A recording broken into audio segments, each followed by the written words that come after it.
The White Goddess, A Historical Grammar of Poetic Myth, is a book-length essay on the nature of poetic myth-making by author and poet Robert Graves, first published in 1948.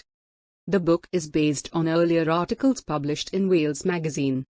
Corrected, revised and enlarged editions appeared in 1948, 1952 and 1961.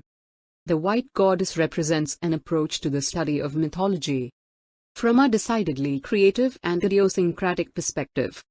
Graves proposes the existence of a European deity, the White Goddess of birth, love and death, much similar to the Mother Goddess, inspired and represented by the phases of the moon, who lies behind the faces of the diverse goddesses of various European and pagan mythologies.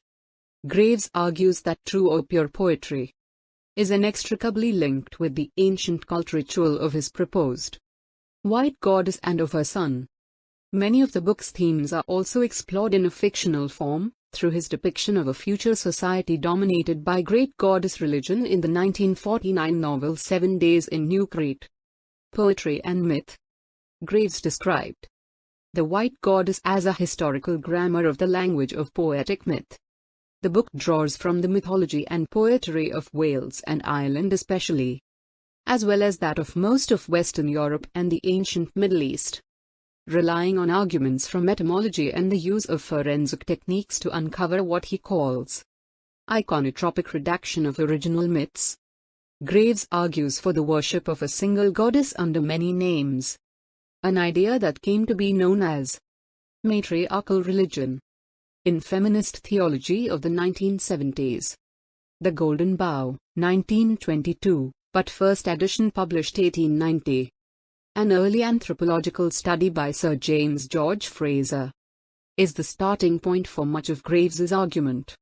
And Graves thought in part that his book made explicit what Fraser only hinted at.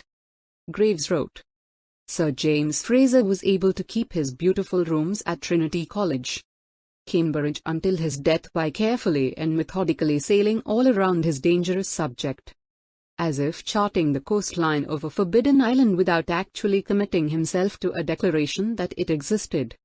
What he was saying not saying was that Christian legend, dogma and ritual are the refinement of a great body of primitive and even barbarous beliefs, and that almost the only original element in Christianity is the personality of Jesus. Graves says the White Goddess deals with goddess worship as the prototypical religion, analyzing it largely from literary evidence, in myth and poetry.